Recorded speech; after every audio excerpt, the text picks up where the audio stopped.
ragam Purbalingga, punya ragam berbagai budaya yang ada di Purbalingga. Dan betul untuk kali ini kita akan mengupas tentang ekoenzim. Ya, dan tentunya langsung aja kita lebih mengetahui tentang ekoenzim. Kita akan menuju ke kelenteng Ohtegio yang ada di posisi Purbalingga. Oke kawan siap, ayo ikuti selanjutnya.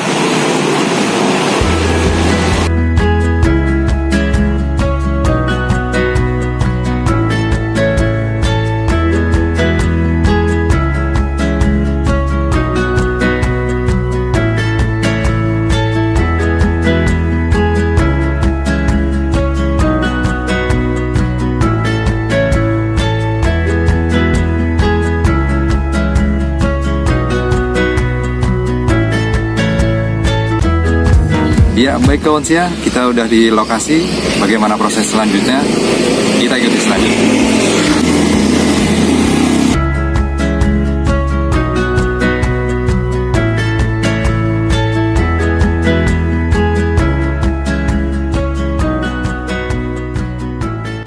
Oke, baik kawan sia, saat ini saya sudah di lokasi pembuatan ekoenzim. Dan tentunya sudah ada di samping saya bersama-sama kita untuk kesempatan di siang hari ini. Ada Bapak Lim Nganmin, ya, atau bisa di Amin, Pak Amin. Ya, ya, baik. Dan beliau ini merupakan seorang tentunya yang membuat ekoenzim di Purbalingga ya. Baik. Dan tentunya kita bakal ngobrol bareng dengan Pak Amin ya, dengan beliau mengenai ekoenzim ini.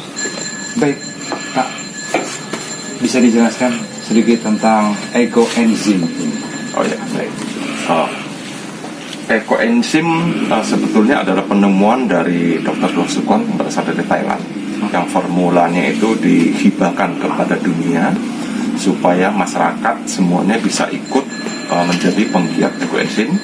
Tujuan utamanya itu adalah melestarikan bumi, karena pembuatan ekoenzim ini adalah memanfaatkan limbah yang akan menjadi calon merusak lingkungan, ceritanya kalau dibiarkan busuk, hasil diolah menjadi satu cairan, namakan cairan ekoenzim yang sangat berguna sekali, baik untuk lingkungan maupun buat tubuh.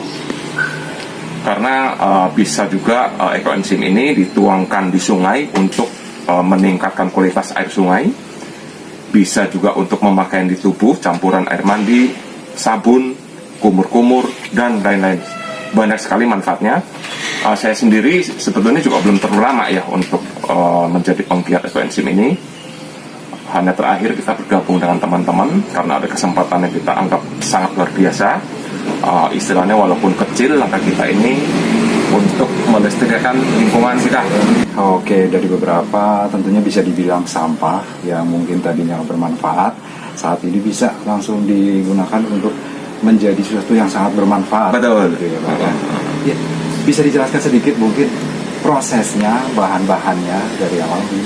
Oke. Sebetulnya untuk pembuatan ekoenzim ini sangat mudah. Yang dibutuhkan apa? Kemauan. Karena bahan baku ini di lingkungan kita banyak sekali.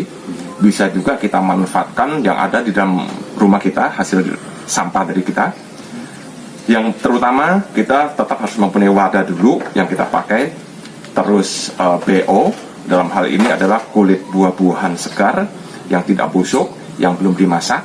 Kulit buah, segala macam buah, kecuali yang keras atau yang bergetah. Nah itu kurang baik, tidak dianjurkan untuk sebagai bahan baku ekoenzim. Nah terus gula ya kita manfaatkan saja yang paling mudah yang ada di lingkungan kita. Nah, gula itu kalau sesuai modul bisa kita pakai molase, bisa pakai gula kelapa, bisa gula aren, bisa gula tebu. Nah, intinya kita manfaatkan yang ada di lingkungan kita saja. Nah, seperti Purbalingga sendiri kan gula tebu tidak ada. Kalau kita datangkan dari luar kota, harganya mahal sekali. Nah, kalau kita pakai gula kelapa yang ada di Purbalingga sendiri, harganya kan saat ini berkisar 12.000 sampai 12,5. Sesuai formula ekoenzim, perbandingannya 1 kilo, 3 kilo, 10 liter air. Airnya bisa air apa saja. Kalau air hujan ditada langsung, tidak turun dari genteng atau seng, itu diendapkan dulu minimal 24 jam. Begitu juga air sumur atau air pam, wajib diendapkan dulu terbuka supaya seperti air pam itu mengandung kaporit, supaya menguap dulu minimal 24 jam. Bisa juga air mineral, tapi ya kayaknya kok kurang efisien. Mending kita pakai yang ada, air sumur atau air pam, tidak masalah. Nah itu setelah itu kita tentukan wadah yang kita pakai, kapasitasnya berapa liter, kita harus tahu dulu, diukur dulu. Nah kita bisa membuat kapasitas 60% dari wadah, kapasitas wadah, nilai airnya. Kalau 10 liter, kapasitasnya berarti hanya bisa buat 6 liter. Nah kalau 6 liter berarti perbandingan gulanya hanya 6 on. Dan PO-nya 1,8 kilo. Begitu. Minimal 5 macam buah. Makin banyak makin bagus. Sayuran pun bisa dipakai maksimal 10% supaya aromanya tetap segar. Oke Pak, mungkin iya proses selanjutnya untuk setelah dari bahan-bahan ada, terus proses selanjutnya. Nah itu kita sesuai formula itu kita campurkan, kita terutama cuci bersih dulu ya, kita sortir yang busuk segala macam tidak layak, kita cuci bersih. Bisa juga dirajang ke kecil, bisa juga tidak. Itu terserah yang buat dan waktu yang tersedia ya. Kalau kita biasanya memang dirajang agak kecil supaya tuh BO-nya mudah tenggelam. Nah itu difermentasi, tutup rapat, jangan sampai kena udara, sampai 3 bulan minimal. 3 bulan baru bisa panen. Nah untuk dalam 1 bulan pertama masih memungkinkan kita untuk membukanya dan mengaduk BO-nya masih boleh. Setelah 1 bulan diharapkan tidak dibuka lagi. Mungkin setelah dari proses selama 3 bulan itu bisa dijelaskan selanjutnya. Setelah proses 3 bulan, Okay. Setelah proses 3 bulan kita panen, kita saring dan kita endapkan supaya bagus warnanya. Sebetulnya tanpa disaring pun ya tidak apa-apa juga. Hanya saja kalau kita untuk dibagi-bagikan ke teman-teman, alangkah baiknya kalau bersih ya, tidak kelihatan ada endapan segala macam menarik. Nah penggunaannya itu untuk saat ini kita bagi-bagikan gratis kepada teman-teman yang membutuhkan, terutama untuk mereka yang kena gula darah itu, yang punya luka segala macam. Terus ada yang gatal-gatal, ada juga buat detox. Ini ada beberapa testimoni yang luar biasa. Beberapa orang teman yang kena luka diabetes itu, setelah menggunakan ekoenzim, ternyata hasilnya luar biasa. Walaupun butuh waktu ya, tidak langsung hari ini pakai besok kelihatan hasilnya, tentunya tidak, membutuhkan proses waktu beberapa saat. Nah yang sangat praktis, yang sangat luar biasa itu kemarin kita dapat testimoni yang dari Surabaya. Itu dari teman kita Malang ke sini, kita kasih oleh-oleh ekoenzim, kita kasih tahu cara pembuatannya. Ternyata di sana dipergunakan oleh salah seorang yang katanya kebetulan ya karyawan rumah sakit, yang tangannya itu entah kenapa sudah sekian lama bernanah dan tidak bisa bergerak kaku. Dan semprot cairan ekoenzim hanya 1 malam. Besokan tuh nanah pecah dan tangannya lemes dan bisa mandi sendiri, kabarnya begitu. Itu luar biasa. Nah, termasuk sakit gigi dicampurkan ke air dalam 1 gelas, kurang lebih ya antara 2-3 tutup botol lah. Itu per kumur-kumur. Itu juga sudah kita buktikan waktu kita sosialisasi di Ketawis ya. Di Ketawis ada kalau nggak salah 4 orang sakit gigi kebetulan. Kita buat contoh langsung kita praktekkan. Nah setelah selesai kita sosialisasi, kita tanyakan bagaimana, hilang loh sakitnya. Nah itu luar biasa bagi kita. Spesifikasi untuk manfaatnya banyak lah ya. Banyak sekali. Ya, Banyak sekali. Bisa dibilang untuk luar ya, tapi ya. Buat pemakaian luar tidak boleh diminum. Kalau yang diminum ada produk lain lagi. Ya.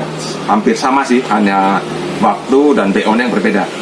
Nah, itu belum kita sosialisasikan karena itu membutuhkan biaya lumayan pembuatannya dan itu tidak gratis. Kalau untuk ekoenzim gratis, tidak boleh dijual, sesuai amanat dari penemunya supaya disebarkan seluas mungkin agar masyarakat ikut melestarikan lingkungan. Tapi sudah banyak testimoni-testimoni itu. Nah, termasuk ambeien itu yang dipakai sistem detox. Jadi ekoenzim dicampur ke air hangat terus direndam. Itu bisa juga dan sembuh juga. Nah kalau untuk detox mengeluarkan racun di tubuh itu pakai air hangat, satu baskom kecil, baskom plastik. Airnya tuh nanti sampai di atas batas mata kaki. Dikasih ekoenzim sekitar 5 tutup botol air mineral, ekoenzimnya dicampur, terus direndam kurang lebih 20 sampai 30 menit. Nah, saat detox itu kita harus agak jauh dari alat-alat yang memancarkan radiasi. Seperti HP juga kita lepas lah, jangan sambil main HP segala macam, untuk memfokuskan ekoenzimnya mendetok tubuh kita. Pertanian pun sudah banyak sekali testimoni, mereka perbandingan pemakaian kalau untuk pertanian itu kurang lebih 1:1000. 1 bagian ekoenzim, 1000 bagian air, 1000 bagian. Itu irit luar biasa. Dengan 1 liter ekoenzim dicampur dengan 1000 liter air, itu buat siram tanaman. Dan banyak sekali testimoni yang hasilnya luar biasa bagus. Yang tadi tanamannya tidak mau berkembang berbuah, setelah beberapa waktu diproses sirami itu, kemudian berkembang dan berbuah dan lebih subur. Nah, ini juga ada, kalau nggak salah nih, ada teman kita yang dari Pramuka ya, yang di daerah Kalikabong, dia berkebun. Kalau nggak salah kacang panjang, dan luar biasa suburnya dan produktif sekali, tiap hari dia panen. Bedanya jauh sekali katanya. Betul kawan ya, tentunya juga luar biasa banget ya dengan apa yang telah kita dapatkan dari Pak Amin ini ya, ekoenzim. Ya, dari awal sebuah barang yang bermanfaat dan terbuang akhirnya bisa bermanfaat lagi dengan apa yang mungkin kita pikirkan dan yang tentunya digagas oleh Pak Amin ini. Ya, ini sebetulnya bukan saya sendiri yang gagas ya. Ini kalau teman-teman ngumpul barang, Betul, ya. ternyata ide gila semua dan orang-orang gila semua. Kita terjun lah bareng-bareng gitu. Iya. Oke, betul, kayaknya memang terima kasih untuk waktunya kali bersamaannya di saat ini untuk siang hari ini, dan mudah-mudahan semuanya bermanfaat buat kita semua ya. Dan betul kawan ya, terima kasih untuk kesempatan ketemu kita di Ragam Purbalingga untuk siang hari ini. Terima kasih. Ya. Ya, kawan ya, demikian tadi tentunya ngobrol bincang kita dengan si owner dari ekoenzim ya, yang ada di Purbalingga. Kayaknya sangat menarik dan tentunya mudah-mudahan bermanfaat tentunya buat kawan semua. Baik, saya Ovan Purba mengucapkan terima kasih. Assalamualaikum warahmatullahi wabarakatuh.